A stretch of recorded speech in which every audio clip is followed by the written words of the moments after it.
So once again, thank you for joining us for the Organic Purchasing webinar hosted by Real Food Challenge. I'm Dominique. I support calculator research, and I also support schools that are doing shifting towards more real food procurement. Today, we're joined by two wonderful guests, Kitty Volti and Nate Lewis. So Kitty is a pollinator habitat specialist with the Xerces Society for Invertebrate Conservation.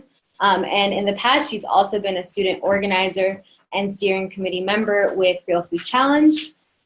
Nate Lewis supports the Organic Trade Association's Farmer Advisory Council, and he also provides outreach to the OTA's Organic Farmer membership community. So thank you both for joining us. So before we get started, if you haven't already, it would be great if you share your name and your institution in the chat box. And a couple webinar norms is please make sure to stay on mute throughout the entire webinar. And if you have any questions throughout the webinar, please send those questions through the chat box. And if appropriate, we'll respond to them right away.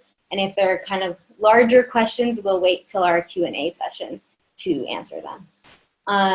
So digging into our agenda today, what are we talking about?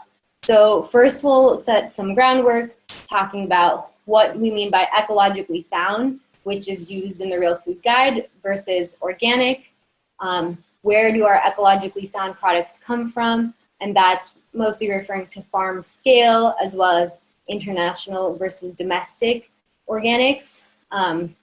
We'll dig into the USDA organic standards, how they're regulated and enforced, and then talk through the benefits and some facts around organic agriculture for producers, workers, consumers, the environment, and rural economies. Then we'll start to wrap up with some conversation about what product shifts towards ecologically sound products can look like at the institutional level, and hopefully have a Q&A session. So hopefully that sounds good to everyone. So moving on into our first topic, let's talk about what we mean when we say that something is ecologically sound versus organic. So ecologically sound is a concept that refers to environmental stewardship, conserving biodiversity, and preserving natural resources. And that is a term that you can find in the Real Food Standards. So Kitty, though, what does organic mean? Yeah, so organic, in contrast to that, I think Nate put this well yesterday as we were preparing for the webinar in calling ecologically sound a concept and organic a definition. And so consistent with that, organic refers to a really particular set of agricultural practices, and in order for someone to be able to claim that their product is organic, they have to produce that product in accordance with organic standards and obtain organic certification. And we'll get into this more later in the webinar, but the standards are set at the national level by our National Organic Program, which is part of the USDA. And the certification has to be done by an accredited third-party certifier. So again, the USDA is saying you can do those inspections and certify farms, and that's someone that's outside of the farming operation. And so difference in practice there, but at the same time, I think a lot of people associate organic agriculture with sustainable agriculture, and as we'll again dig into later in the webinar, there's a lot of good reasons for that. And so I guess I kind of think about this like this Venn diagram down in the left-hand corner where they're different. You can have an ecologically sound agricultural operation that isn't certified organic, and you can be an organic farmer and still do things that are unsustainable, but there's a lot of overlap in the middle of that Venn diagram. Great, thank you, Kitty. Can you next talk us through where ecologically sound products are coming from?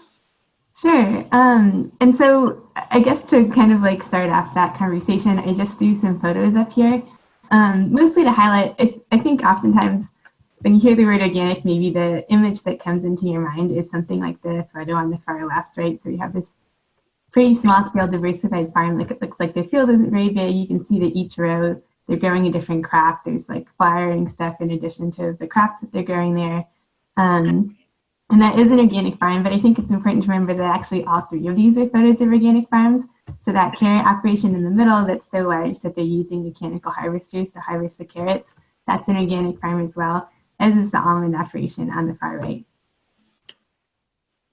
And just to like put some numbers on that, if we jump to the next slide. So just, yeah, kind of, again, to put numbers on this, in the United States, you've got about 14,000 organic farms, and in total, you have about 5 million acres of organic land. And California, we'll talk about California as a case study in a minute, but I do want to highlight that actually about 1 million of those acres are in California, so it's a good state for a case study, and that's where a lot of our produce and dairy and other organic products are coming from. And we'll talk in a little bit more about sort of domestic and global organics, but just at a large scale, you've got about a $7.5 billion domestic organic industry, so stuff we're producing here in the United States. And we're importing an additional $1.6 billion of organic products. And I guess I see the big takeaway there as being that, you know, a lot of the organic food we're consuming here is being grown in the United States, but if you're thinking about sustainability, organic products, we also import a significant amount, and it's worth considering that as well. And so to dig into this case study more, and I think just give ourselves a realistic picture of where most of the organic food we're buying comes from, particularly thinking about this in an institutional context. Few more stats here, gotta bear with me on the numbers. So in California, this is, again, these are for California, but I think this is broadly representative of how organics are going in general in the US. Only about 14% of organic sales are direct to retail. So if you're thinking about your institution, where they're getting the organic food from, it's pretty unlikely that they're buying it straight from the organic farmer, right? In contrast, most of that stuff is going through a wholesaler. And within the wholesale market, a lot of that is actually changing hands a couple of times between like the farm gate and the end consumer or retailer. And so again, I think there's like a perception of organic farming is like, oh, you just buy it from like the farm stand down the road, and that's not where most of our organic products are coming from. And to get, I think there's also this question of like, what farms are supplying the bulk of organic food. And if we jump to the next slide, again, these stats are for California, but if you look at the highlighting, I realize this is kind of hard to read, but that's okay. So these are sales of organic, this is sales of organic food in California by farm class. And so the smallest 5 classes up to $250,000 sales per year, that's what the USDA considers to be a small farm. And in California, 75% of farms are classified as one of those small farm categories where their sales are some bracket between $0 and $250,000 a year. So they're the vast majority of farmers, but they're less than 10% of organic food sales in the state. Whereas in contrast, the biggest farms that have more than $1 million in sales per year, they're only about 9% of farmers, but they're 78% of sales. And I bring this up not to say that like organic is a fraud or even that those big operations are bad, just that I think it's important for us, especially thinking about where our universities might be buying organic food from if they're buying it like through their broadline distributor or something. It's important to remember that like the image that we should probably have in our heads of what those farms look like is a bigger operation than maybe what jumps to mind immediately. So next, let's dig into what do we mean when we say that something is USDA organic certified?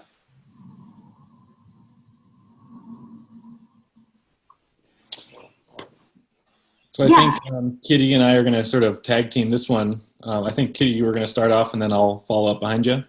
Sure. And so we kind of think it's helpful to think about the organic standards in terms of 2 things. And the first part is like the hard nose.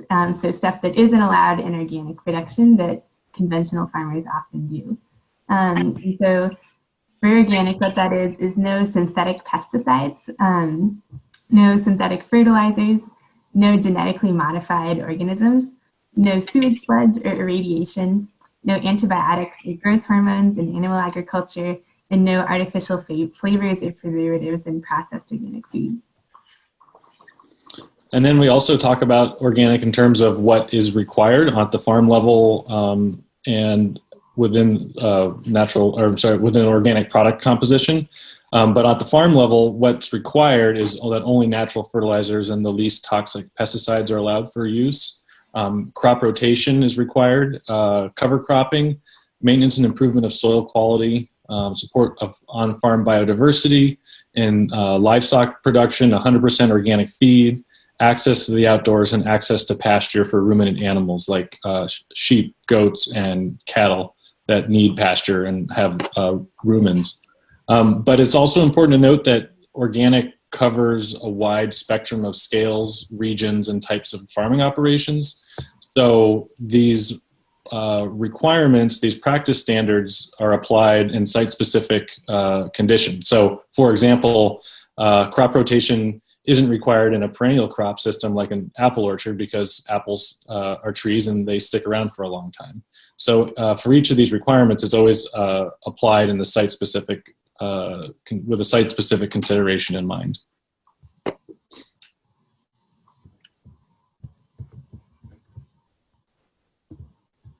So I'm going to go through kind of the background of how we got to where we are as a federal harmonized standard. And we'll do a little Civics 101 in terms of regulated terms at the USDA level. So in order for the USDA to enforce anything, there needs to be an authorizing piece of legislation and a law. We got that law in 1990 when Congress passed the Organic Foods Production Act and the 1990 Farm Bill. The representative was Representative DeFazio from Oregon, and the senator that introduced the bill was Senator Leahy from Vermont. That's what authorized the establishment of the National Organic Program and the National Organic Standards Board. In 1997, we got our first round of proposed rules for what the organic standards would look like, because again, back to civics, laws authorize regulation. Regulations are the rules that the executive branch enforces, the USDA. So in 1997, we got our first round of proposed regulations. In those rules, they allowed GMOs, they allowed ionizing irradiation and sewage sludge, and the organic community wanted to have nothing to do with those things. They saw that there was no place for those in organics, and actually we garnered over 250,000 comments and opposed to those things. Now, remind folks, this is sort of right around the advent of the internet. We didn't have a regulations.gov. It was hard to do click on campaigns to get comments in. So this is 250,000 handwritten posted letters to USDA, and it still remains the largest amount of comments USDA has ever received on any proposed rulemaking in its history. So that came out in 1997. 2000, we finally got our full set of rules without the allowance of GMOs, ionizing radiation, and sewage sludge, as Kitty already just mentioned. And the full implementation of the National Organic Program occurred in 2002, where we had certifiers out on the ground certifying farms and handling facilities to a set of uniform standards enforced by the USDA. So how do you know what you're getting? How do you know if you're getting what you pay for? In our view, a good set of standards is only valuable as long as it's being enforced and consistently applied across the sector.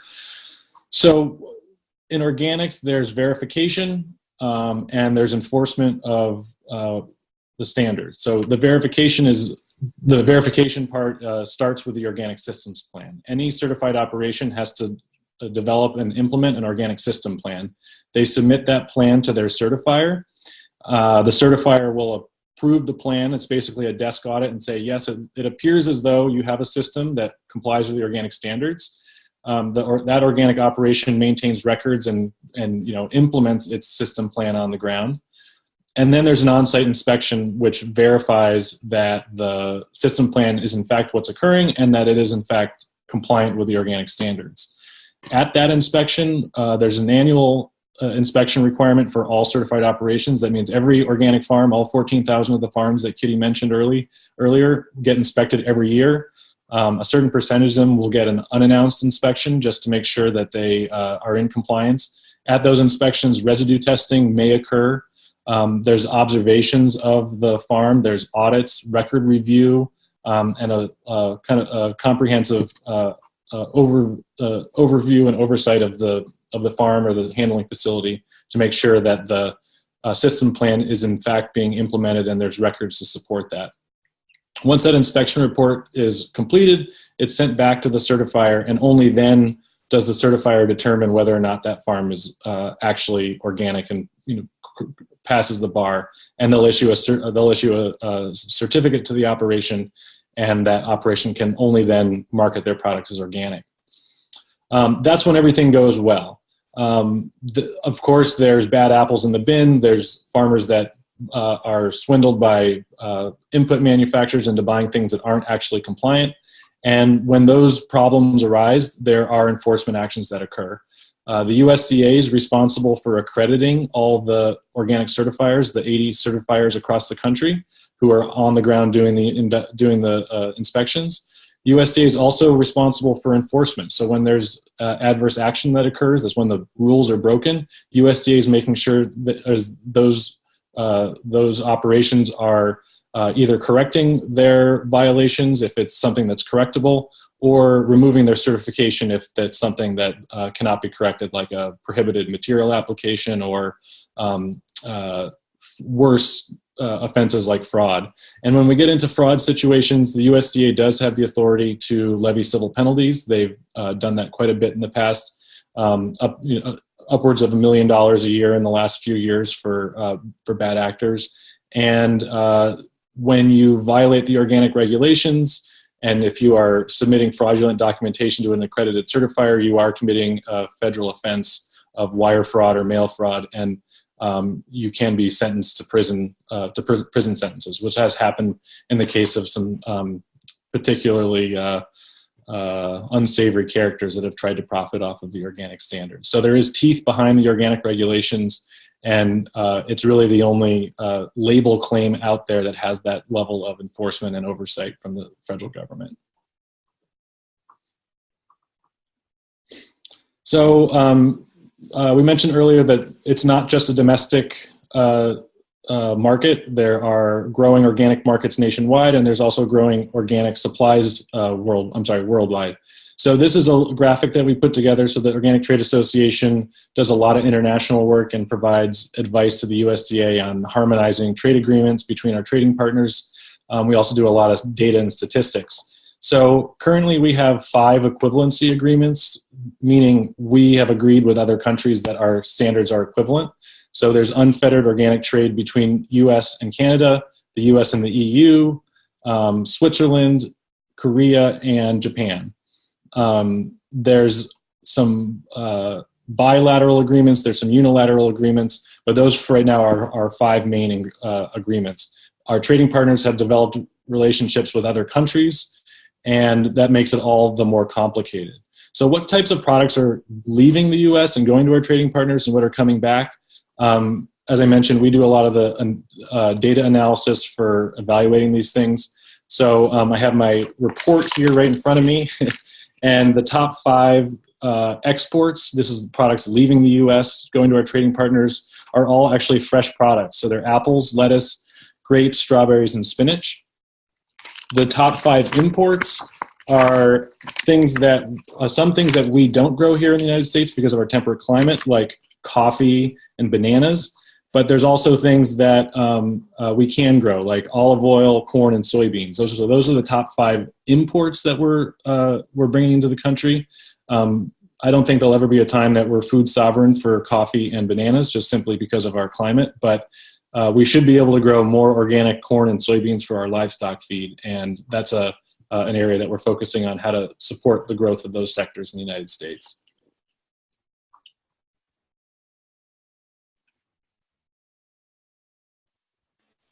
Great, thank you, Nate, for that background and overview of the, and Kitty as well, for what the USDA organic standards mean, how they're regulated and enforced, and also a little bit more about what we're importing and exporting in terms of organics. So next we're gonna dig into some facts on organics related to consumers, producers, workers, the environment, and rural economies.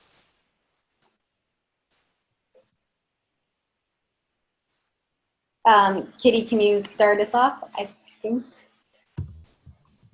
Oh. Sure. So thinking about this for producers and workers, and I think Nate will talk about this also in terms of rural communities, but organic farms often are more profitable than conventional farms because organic farmers can charge a premium for the food that they're producing. And so, that has the potential, therefore, to propagate out and mean more profitability for workers as well, or for small farmers. Another big one is decreased exposure to pesticide residues. So fewer pesticides are used in organic production, and the pesticides that are allowed under organic standards are much less toxic to people in general than the conventional ones are. And this is, I think this is still a real concern. Like here in California, where we grow a lot of specialty crops and use a lot of insecticides, there are unfortunately somewhat regular cases of farm worker pesticide exposure and poisoning incidents. So this is really an important concern kind of in the field. That being said, there aren't specific worker welfare standards that are part of organic regulations. Which is in contrast to something like Fair Trade or the Fair Food Program, which does have particular standards around worker protection. And then additionally, another concern that's related, another kind of concern about producers and workers thinking about organics is there is a cost associated with organic certification. So farms have to pay to get certified and get those inspections that Nate mentioned. And that small producers sometimes feel like that's a barrier to entry to them. If you have a smaller total budget, paying however much the certification fee is every year is a bigger impact on you than it would be for a larger farm. And then another sort of concern is that in many cases, because of the tools that you aren't allowed to use under organic agriculture, like the lack of herbicides, there's more labor that's involved in organic production. And so that can be a challenge for producers that are trying to transition if you're used to being able to use herbicides to manage your crops, and suddenly you have to pay for hand labor. That's a big challenge. And that labor itself is hard for workers in some cases.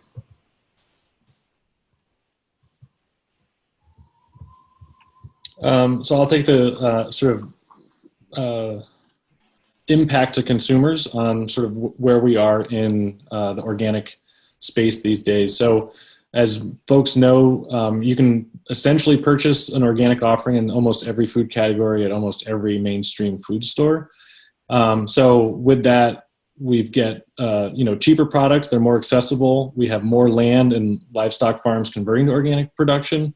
But I think as a contrast to that, we're starting to see the organic food industry resemble more and more that of the conventional food industry, where we've got corporate consolidation, conventional brands buying organic brands. And the impact on that is that smaller farms who market locally tend to have to further differentiate. So now it's not just organic, but it's organic and local, or it's organic plus, and that's how they're trying to market their products to remain economically viable. And then as we kind of just see a food system expand, and a consolidation in that, there's definitely a potential for foods to be transported longer distances, ingredients to be sourced from all over the world.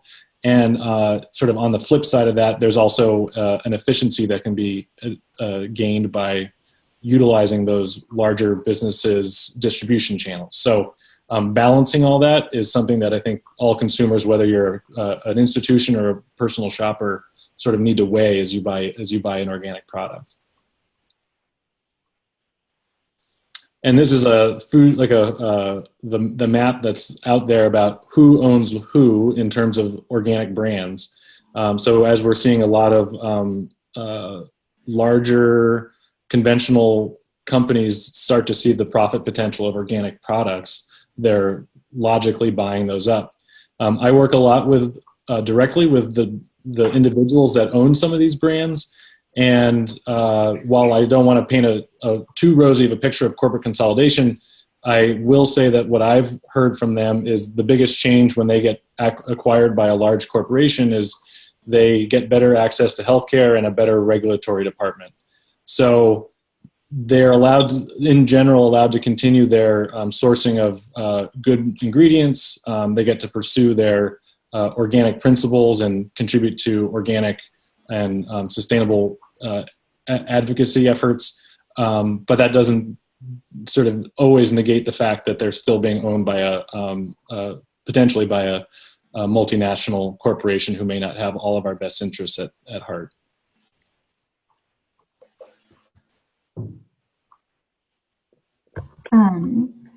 Okay, and moving on to look at the environment, I think there's a really common perception that organic agriculture is in some ways synonymous with sustainable agriculture, and there's a lot of good support for that. So to look at a couple of kind of like aspects of ecological sustainability in terms of water quality, a lot of this has to do with the way that the access to fertilizers that organic farms have. So conventional fertilizers are really water soluble, and they're big problems with nutrient leaching into waterways. You see this a lot in the Midwest, like the dead zone that's in the Gulf of Mexico is from, a lot of that is from conventional fertilizers leaching into the waterway and making it down that way. And so those are real water quality issues, and organic agriculture in general has fewer of those nutrient runoff problems, contributes less to water quality problems than conventional agriculture does. Sort of related to that in terms of soil health and erosion, again, because of the practices that are encouraged by the organic standards like cover cropping and crop rotation, and just because of the practices that make the most sense as an organic producer, there's incentives for organic farmers to work harder to manage their soil health and to minimize erosion by having cover crops and things planted on the ground more of the year. And there's even the second citation there is a really long-term study, a 40-year study looking at not just what happens the first year that somebody transitions to organic, but over the long haul, over lots of farms. Are organic farms generally better for soil quality than conventional farms are? And that's sort of borne out by those studies. Thinking about biodiversity, so like on-farm bees, beneficial insects, as well as things like birds, other animals that just rely on agricultural areas to live in or to migrate through. Organic farms often do a better job of supporting that biodiversity than conventional farms do. Part of that is that even the organic pesticides that are available tend to be a lot less persistent in the environment than conventional ones are, and so the chronic impact of pesticide exposure is a lot less on an organic farm. A lot of organic farmers do things like planting insectary strips or hedgerows to support conservation biocontrol. Those things also just support biodiversity in the landscape.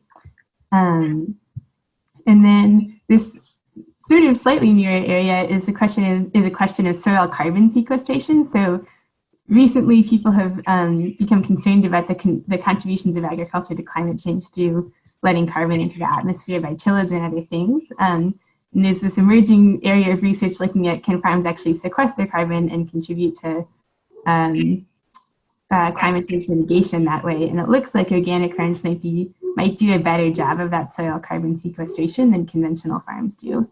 So those are all like some pretty exciting and real environmental benefits that organic farming has. At the same time, it is important to note like you can still use pesticides in organic agriculture. Some of those are toxic to bees or other beneficial insects. So it's possible to like be a bad organic farmer in that regard.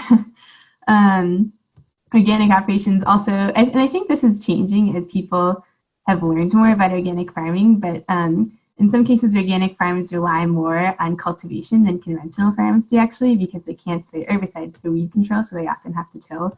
And again, it can release carbon into the atmosphere. It can contribute to soil erosion. And then lastly, I think it's important to remember that a lot of this stuff, as we've talked about before, it's site-specific. Like a good way to be an environmental steward in California is different than in Nebraska.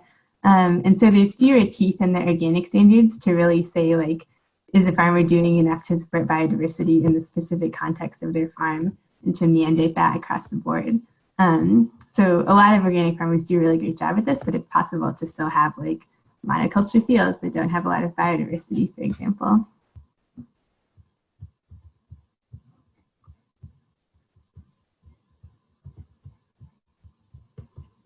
Great, and I'm going to cover a little bit on rural economies. So, what is the growth in organic? How has that impacted the farmers on the ground and their neighbors?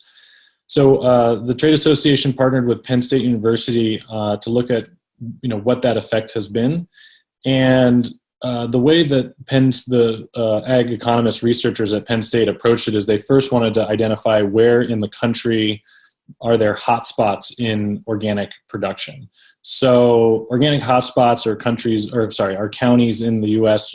with a high number of organic operations surrounded by counties that also have high numbers of organic operations. So the map you see on the screen is of wherever there's red, those are designated as organic hotspots. And all that information is taken from publicly available data on the USDA's website about about just the number of organic operations is irrespective of the scale of those operations. And then through a bunch of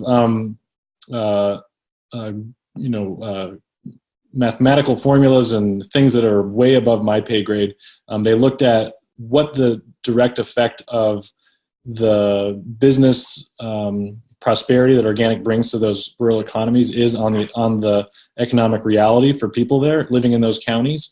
And through elimination of reverse causality and all these different things, they were able to determine that if your county is an organic hotspot, it decreases rural poverty by 1.3 percentage points and can increase household median income by $2,000. So we're really excited by that because it shows that not only it really shows that the premiums that consumers are paying in the store for whatever reason they're buying those products, whether it's exposure to pesticides or animal welfare or whatever it is that's motivating consumers to buy organic products, it's really having a direct effect on both the farmers that are producing the products as well as their local economies. So we see that as a real big benefit. So just sort of thinking from an institutional buyer's perspective about shifting towards more ecologically sound products, we kind of wanted to bring up sort of three general classes of products. So we've got, on our left, the grains and the flours and those sort of bulk ingredients you might use in your kitchens. We've got fresh produce, and then animal agriculture like milk, dairy products, cheese, eggs, and protein. And each of those types of products has their own unique supply chain, and each can bring forward their own unique benefits. So it's really about kind of thinking about what your school values and what your goals are for sustainability. If you're really focused on eliminating exposure to Roundup or glyphosate and reducing erosion, well, focusing on substituting organic grains in your kitchen may be the best route, because grain production is where you're going to see the most use of herbicides and the highest potential benefit for reduction of erosion. If it's pesticide exposure, direct pesticide exposure of organic chlorines and organic phosphates, far and above, it's going to be substituting those organic vegetables into the kitchen that's going to reduce exposure for the students and the faculty that are buying that food, and also the workers growing it. If your main concerns are around keeping antibiotics working and reducing antibiotic resistance, outdoor access for animals and animal welfare, and then the upstream benefits of animal agriculture, like considering all those animals need to eat something and those grains came from organic farms, then choosing the protein or the dairy or the eggs as the thing that you're substituting in can have those benefits and communicate that to your communities. So I guess what we really want to do is sort of give you that baseline understanding of what organic means, and then encourage you to really dive in deep onto what the values are you're trying to bring forward and instill in your buying choices, and get educated about what goes into each part of your supplies, so that you're making those decisions in an informed fashion. All of those are noble values and good things to bring forward. And as you make those challenging decisions about which things we're going to put our money towards, it's just important to know what the potential impact can be as you make those decisions. Yeah, and I would like to add that, so we've talked through a lot of different things that are happening in the organic industry, and at least on the Real Food Challenge end, we'd love to encourage institutions to focus on sourcing from local community-based and even independent producers, and really thinking about where their ingredients are coming from and how all the different values of your institution intersect in your different purchases. And that could even mean supporting local producers to transition towards organics or other good ecologically sound practices. Yeah, so remembering that as an institution, there's a lot more power there and a lot of space to encourage growth in your community. Yeah, well, that about wraps up our content. So thank you, Kitty and Nate, for all that informative information. That was not a good construction, but so let's take some time to ask some questions. So if you have any questions, feel free to send them through the chat box. I see we already have one question sent in earlier. So we'll start with that question while folks think of additional questions they have. So the first question is the following. I've heard that a lot of organic food stuff comes from Mexico and India. How do those agreements work? And I think, Nate, would you like to start us off on that? Sure, yeah, and I should have mentioned that when I was on my international slide there. I talked a lot about the equivalency agreements that we have with other countries, but for countries that we don't have equivalency agreements with, but we're still sourcing organic products from, the products originating in those countries are actually certified to the USDA organic standards. So I mentioned there's organic certifiers, and they're on the ground doing inspections. They're on the ground inspecting in Mexico and inspecting those operations to the USDA organic standards. Same with India, same with Costa Rica, or anywhere else that we may be sourcing products from. And the USDA actually, if those certifiers are based in those foreign countries, will do the accreditation audits in that country.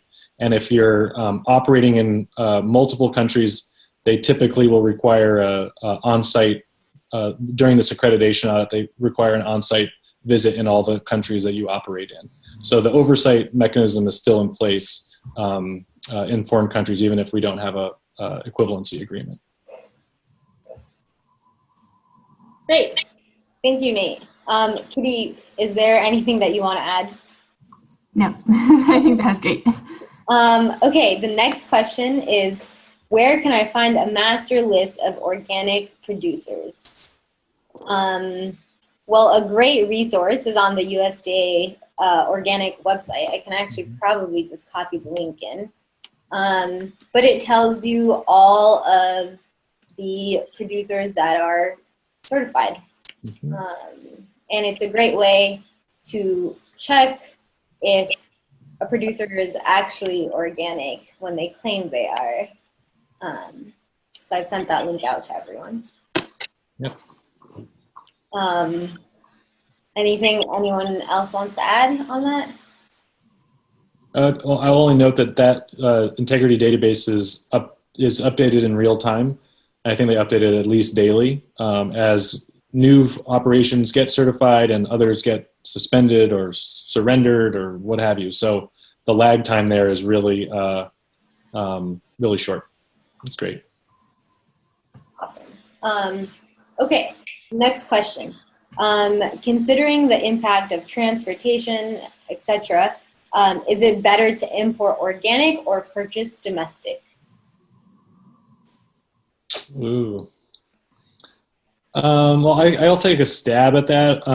I think the answer is it depends. Obviously, depending on what it is you're importing, if it's something that we can grow here in the United States, I typically think it's better to buy domestically just so that we can keep our food dollars in the U.S. and keep the organic market, which is, it's the U.S. that is the market, and I would love to see organic farmers in the U.S. benefit from that first before we rely on imports. That being said, when you look at transportation and we're looking at things like corn or soybeans and feed grains, it very well may be more quote unquote sustainable or efficient to bring in huge boatloads of corn from Eastern Europe and get them directly onto rail cars than it is to have small semi trucks of grain being shipped all across the country. So again, I think I sort of bring it back to that slide we talked about, is like understand the supply chain. And if you're looking at replacing bananas, then you don't really have a choice. You have to import them. If you're looking at buying an animal product, you may want to ask that supplier where they source their grains and how they're thinking about sustainability in terms of where those grains are coming from and what the transportation issues may be. So just sort of getting to know your supply chain and what your values are is the best way to determine whether you should focus on imported products or domestic products. Kitty, would you like to add anything to that? Yeah, I mean, I agree with what Nate just said. And I guess in thinking about this, if this is also a question of is it better to import organic products or purchase conventionally produced domestic products, I would say, again, that depends. And again, like that speaks to the importance of knowing the supply chain. Like conceivably, if you're in Eastern Washington, which is a huge apple producing region, a lot of conventional apples, but an area that has a pretty robust IPM program, there's not a lot of pesticide use in many cases. Maybe you're better off buying conventional apples from a local and community-based apple producer than importing, say, organic apples from New Zealand. And I think those are pretty, you can come up with a laundry list of good reasons for either side of that argument. And to some extent, it comes down to what values are you trying to uphold here? Is this about local economies and encouraging a transition to maybe a more soft sustainability program, or is this drawing a hard line about sustainability? And there's reasonable reasons to choose both of those things. Great, thank you both. I don't think I have anything to add. I think we covered everything. So our next question is the following. As it's been explained to me, organic prices fluctuate more than conventional products. Can you speak to if that's true or why that might be the case? I guess I can start on that. Again, it sort of depends on what segment you're referring to. If you're, and I think it generally is true that organic product prices do fluctuate more, and that's due to a number of reasons. On the produce side, it's only been recently that we've gotten to a critical mass in the industry where you can get almost all your options available in an organic form pretty much year round, or in a similar kind of availability calendar as your conventional products. So before we kind of got to that level of production, there was definitely shortages in various categories. And when there's a shortage, there's obviously a price spike. And so in the produce side, I think that's slowly becoming less and less of an issue. The organic prices are higher, but I feel like they've stabilized to some degree in recent times.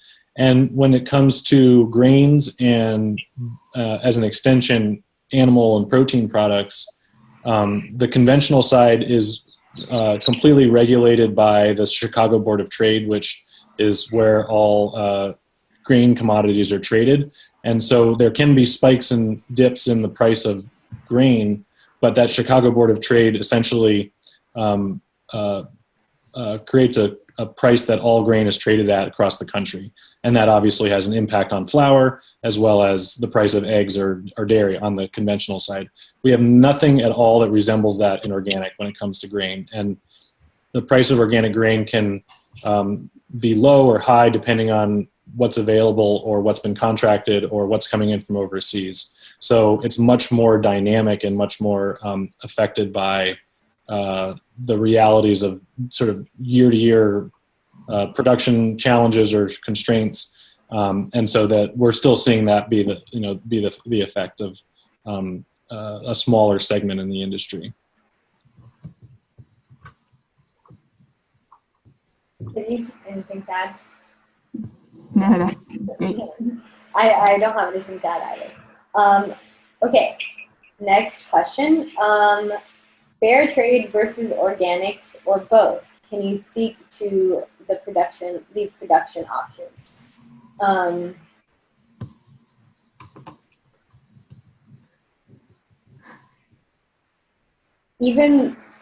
Well, I think someone responded to the question. I'm just going to read it for everyone. Even though the premium on organics helps farmers who practice organic farming, it creates a barrier for those who are less financially fortunate to those better foods. Is there a way we can use our dining purchases to address this issue? Oh, this is not a separate question. All right, I should have read it in advance. But okay, first let's talk about sourcing fair trade versus organic bananas. And then we'll dig into the second question.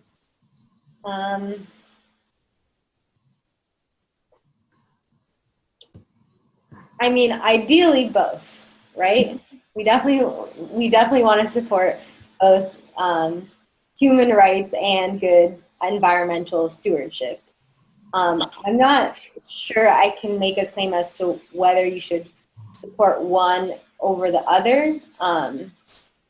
Once again, depends on the practices of both and both of the certifications that we're looking at.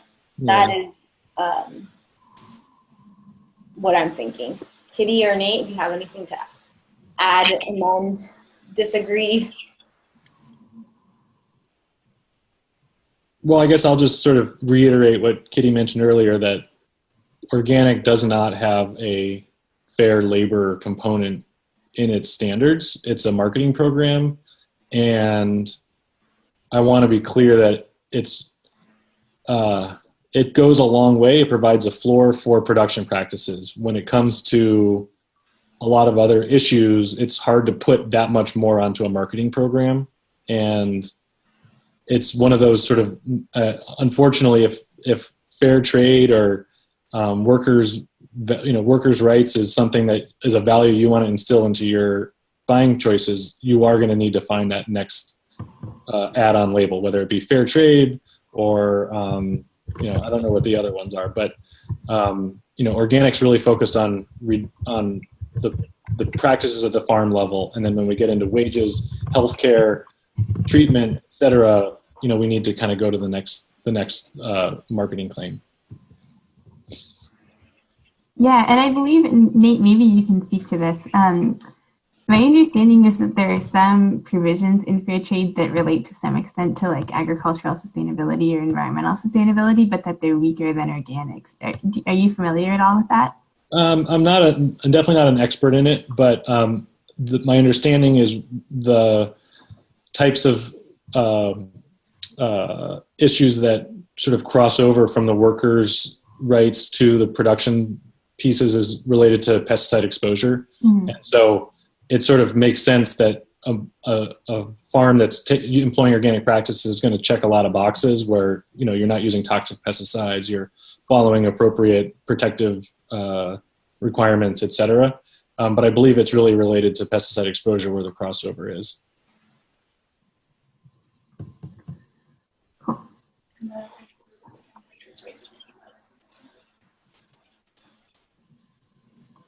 Just want to point out that in the Real Food Guide, we actually have some fair trade certifications that are also recognized as ecologically sound.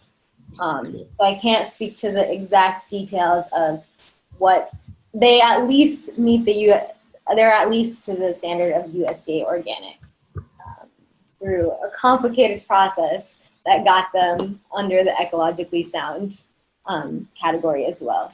So if you have further questions about that, we can definitely talk about it offline. Okay, so the next question is the following. Even though the premium on organics helps farmers who practice organic farming, it creates a barrier for those who are less financially fortunate to those better foods. Is there a way we can use our dining purchases to address this issue?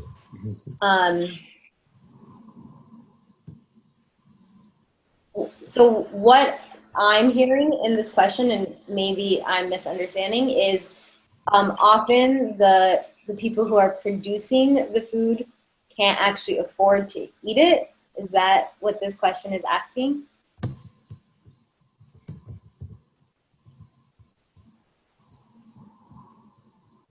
we'll move on to the next question to wait for that response.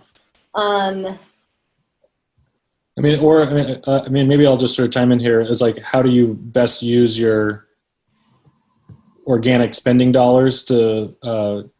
Well, I guess there's premiums, and it means that the organic products are available to, like what Chris was saying, is to more wealthy people. So how do you get more organic food into food systems without having to, balancing the premiums that are required to get them there, make them more food accessible? Mm-hmm. Yeah. Yeah, it seems like that is her question. Yeah. Looking at her follow-up.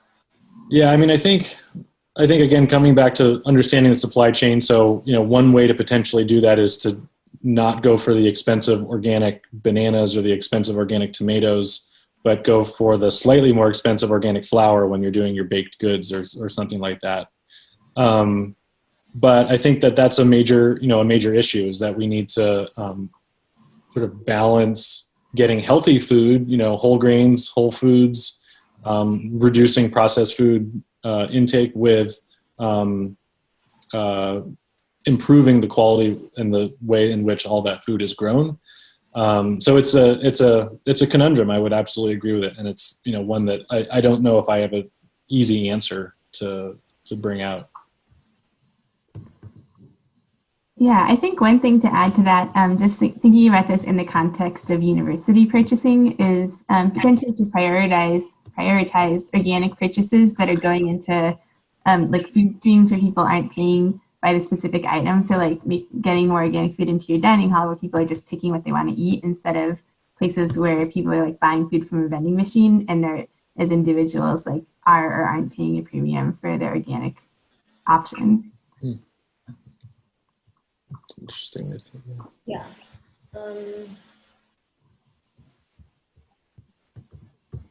Great. Thank you both. And I'm thinking about it, and I'll see if I have any other things to add. Okay, so the next question is the following. Who, if any, are some highest road organic vendors? And by highest road, Katie means ones that provide the most benefit to small farmers, or ones that treat workers the best, have the best practices. So for example, organic milk from concentrated animal feeding operations versus ones that are not concentrated animal feeding operations.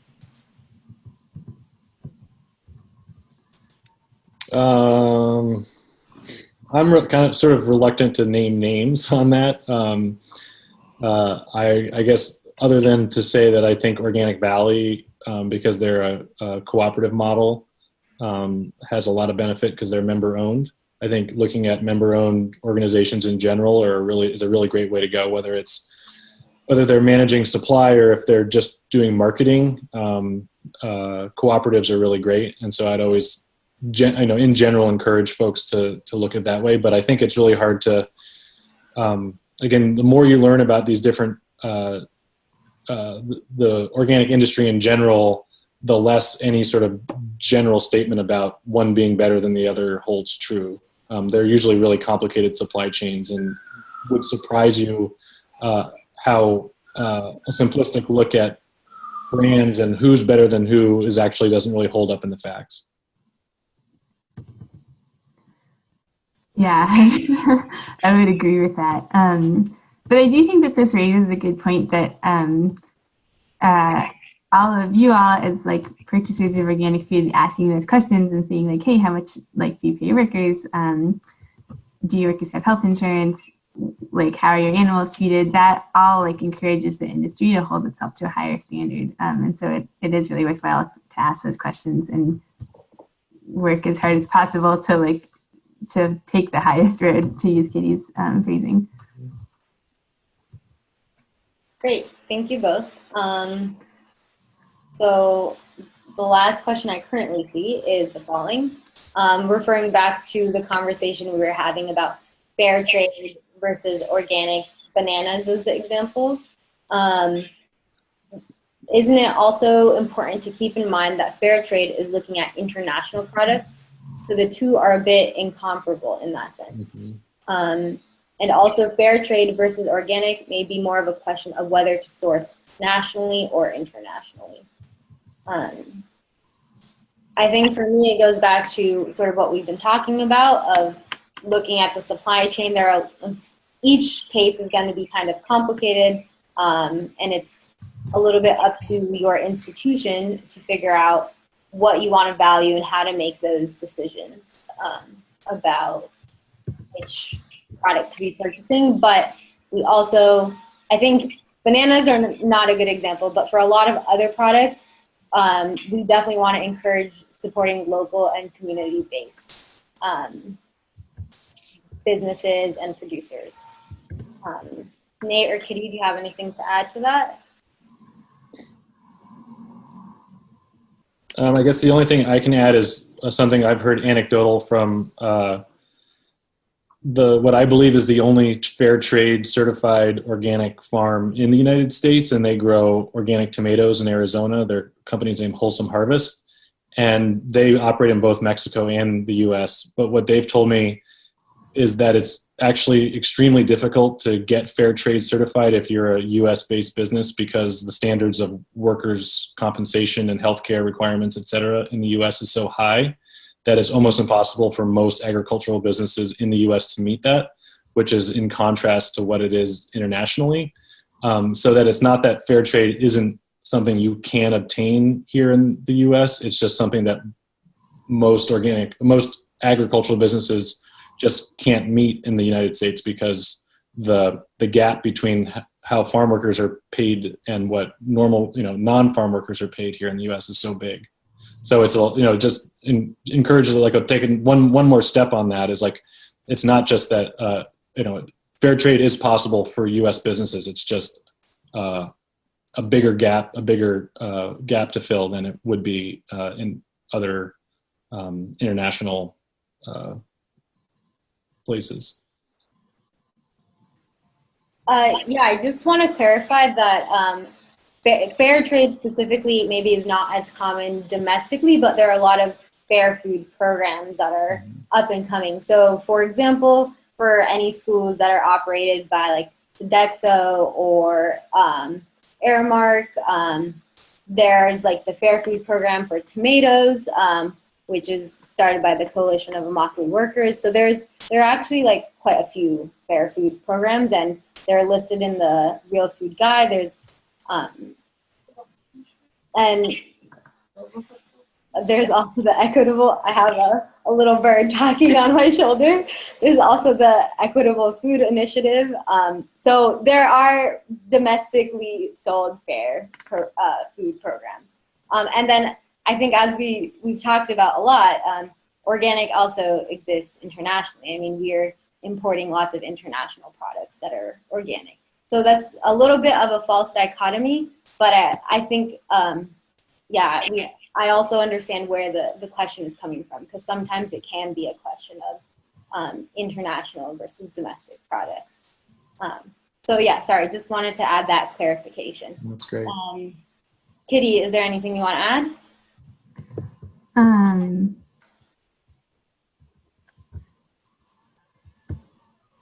No. I guess maybe just that I don't have a good answer for the question of, I guess part of what I'm also seeing in that question is like, is it worth it to pay a premium for imported products that are both fair trade and organic certified, or just go for one or the other? And I don't feel qualified to make a statement about that. I don't know if others do. Okay, well, that covers all of the questions that have been asked. Does anyone have any other questions they want to add? We can wait a couple minutes for those questions to be added to the group chat if they exist.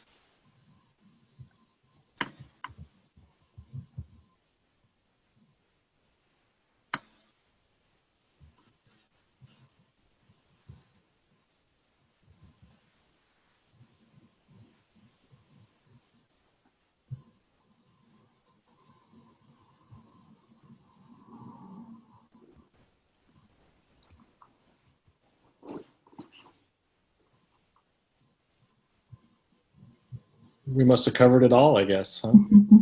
I guess so. Okay, well, if no one has any other questions, I